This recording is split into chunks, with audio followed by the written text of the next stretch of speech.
सीकर का दौरा, जहां से प्रधानमंत्री ने लाल डायरी को लेकर के भी निशाना साधा और विपक्ष को आड़े हाथों लिया।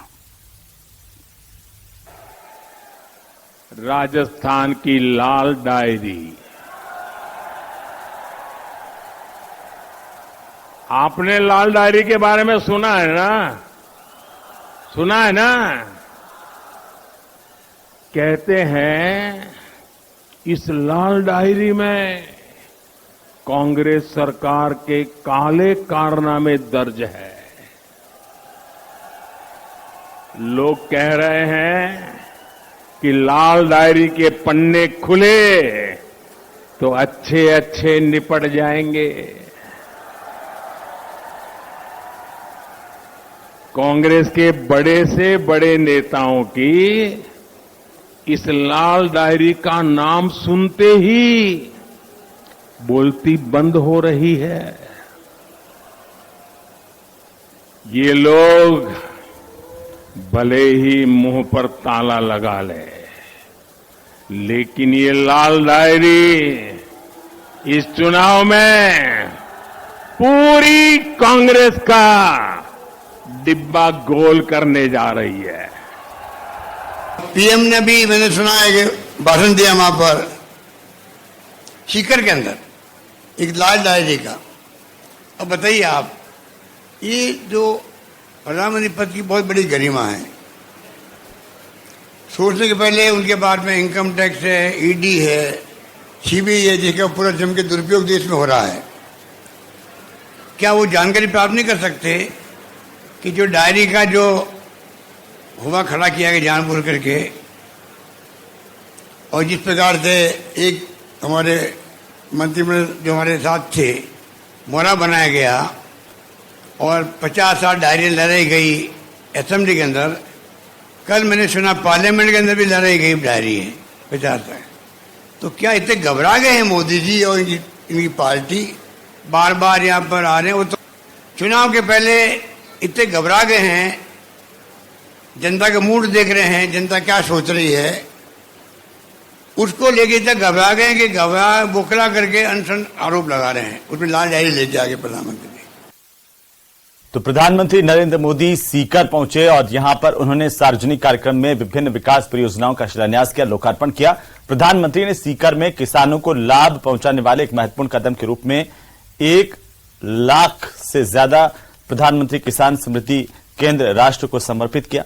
उन्होंने sulphur coated urea gold launch की और ये नीम कोटेड यूरिया की तुलना में अधिक किफायती और प्रभावी होगी। इसके अलावा सीकर से ही प्रधानमंत्री ने किसान सम्मान निधि के 8.5 करोड़ लाभार्थियों के बैंक खातों में डीबीटी के माध्यम से लगभग 17,000 करोड़ रुपए की 14वीं किस्त जारी की है। प्रधानमंत्री ने डिजिटल वाणिज्य के ओपन नेटवर्क पर 1500 किसान उत्पादक संगठनों को शामिल किए जाने का भी यहां से शुभारंभ किया। तो साथ ही प्रधानमंत्री ने 5 नए मेडिकल कॉलेजों का उद्घाटन किया और 7 मेडिकल कॉलेजों की आधारशिला रखी। उन्होंने राजस्थान के उदयपुर, बांसवाड़ा, प्रतापगढ़ और डूंगरपुर जिलों में स्थित 6 एकलव्य मॉडल आवासीय विद्यालयों का भी उद्घाटन किया। अद्वितीय। आज यहां से देश के करोड़ों किसानों को पीएम किसान सम्मान निधि के लगभग 18,000 करोड़ रुपए भेजे गए हैं, सीधे उनके बैंक खाते में जमा हुए हैं। आज देश में 1.25 लाख 1,25,000 पीएम किसान समृद्धि केंद्रों की शुरुआत की गई है। यहां किसानों ने धरती से भरपूर फसल लेकर दिखाई है। किसान का सामर्थ्य, किसान का परिश्रम मिट्टी से भी सोना निकाल देता है।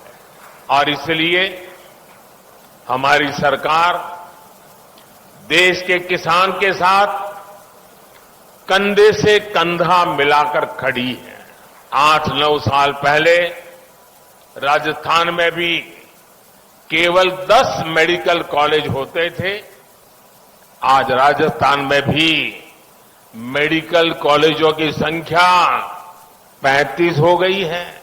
इससे अपने ही जिले के आसपास अच्छे इलाज की सुविधा तो हो ही रही है, इनसे पढ़ाई करके बड़ी संख्या में डॉक्टर्स भी निकल रहे हैं।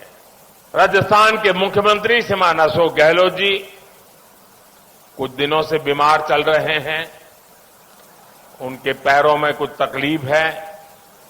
आज इस कार्यक्रम में आने वाले थे, लेकिन उस कठिनाई के कारण नहीं आ पाए हैं। मैं उनके उत्तम स्वास्थ्य के लिए प्रार्थना करता हूं। तो वहीं Indira Gandhi gas cylinder subsidy योजना के तहत लाभार्थियों के खातों में पैसे आज ट्रांसफर किए गए। लाभार्थियों से वीडियो कॉन्फ्रेंसिंग के जरिए खुद मुख्यमंत्री अशोक गहलोत जुड़े। इस दौरान सीएम अशोक गहलोत ने इन लाभार्थियों से बात की। मुख्यमंत्री ने 500 रुपए में गैस सिलेंडर की सब्सिडी का पैसा खातों में ट्रांसफर किया है। से जुड़े हुए सभी का हम स्वागत करते हैं, अभिनंदन।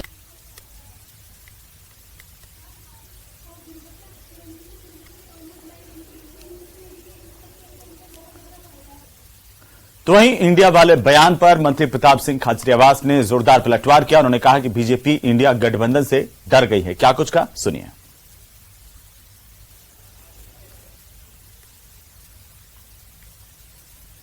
एक हो गए जिक्र बीजेपी कर रही है, इसका मतलब बीजेपी डर रही है। इंडिया नाम से जो गठबंधन बना उससे ये विपक्ष की ताकत जो मजबूत हो रही है देश के हित में। जब विपक्ष मजबूत होता है, एक होता है, संगठित होता है, तो सरकारें झुकती है। अब केंद्र की बीजेपी की सरकार आप देखना पेट्रोल डीजल भी सस्ता करेगी, सिलेंडर भी सस्ता करेगी। इसलिए करेगी क्योंकि राजस्थान की गहलोत सरकार ने ये सब काम शुरू कर दिए। अब ओपीएस भी लागू होने लगा है पूरे देश में, तो हमारे अच्छे कामों को इनको नकल करनी पड़ेगी यदि चुनाव में टक्कर लेनी है। तो चलिए आगे बढ़ेंगे। और इसी बीच बड़ी खबर बसपा का मिशन राजस्थान, जहां पर बीएसपी ने 3 उम्मीदवारों का ऐलान राजस्थान में किया। रितेश शर्मा को धौलपुर शहर से उम्मीदवार बनाया गया बहुजन समाज पार्टी की तरफ से, तो खुर्शीद अहमद को भरतपुर से नगर से उम्मीदवार बनाया गया। खेमकरण तौली को भरतपुर के नदबई से उम्मीदवार घोषित किया गया है। तीनों उम्मीदवारों के नामों का ऐलान किया गया विधानसभा प्रभारी की तरफ से।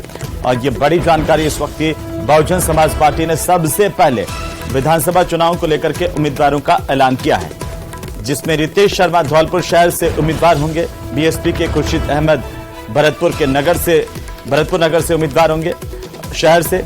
और साथ ही साथ आपको बता दें कि तीसरे नाम का भी ऐलान बहुजन समाज पार्टी ने नदबई से किया है, जिसमें नदबई से खेमकरण को टिकट दिया गया है।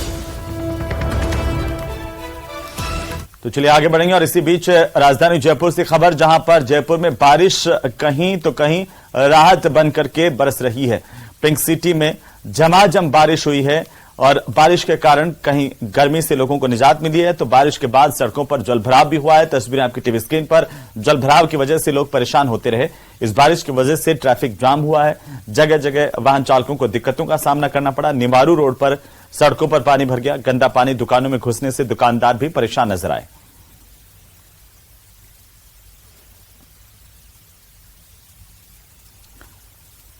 तो वहीं बीकानेर में बारिश का कहर देखने को मिला। कई जिलों में बारिश का पानी भर गया। महाराजा विहार, बजरंग विहार में पानी भर गया, तो वल्लभ गार्डन में भी पानी बारिश का भरने से लोगों की परेशानी बढ़ गई है।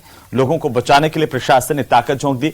आनंद मार्गी आश्रम में फंसे हुए बच्चों को बाहर निकाला गया। बीकानेर की तस्वीरें आपकी टीवी स्क्रीन पर। ट्रैक्टर की मदद से 16 बच्चों को सुरक्षित बाहर निकाल लिया गया, उन्हें बचाया गया है। कल तेज बारिश के बाद ये पानी भरा, जगह जगह लोगों को परेशान होना पड़ा है। वल्लभ गार्डन में भी बारिश का पानी भर गया है। तो बीकानेर की तस्वीरें देखिए किस तरीके से यहां पर ये रेस्क्यू किया गया, बचाया गया।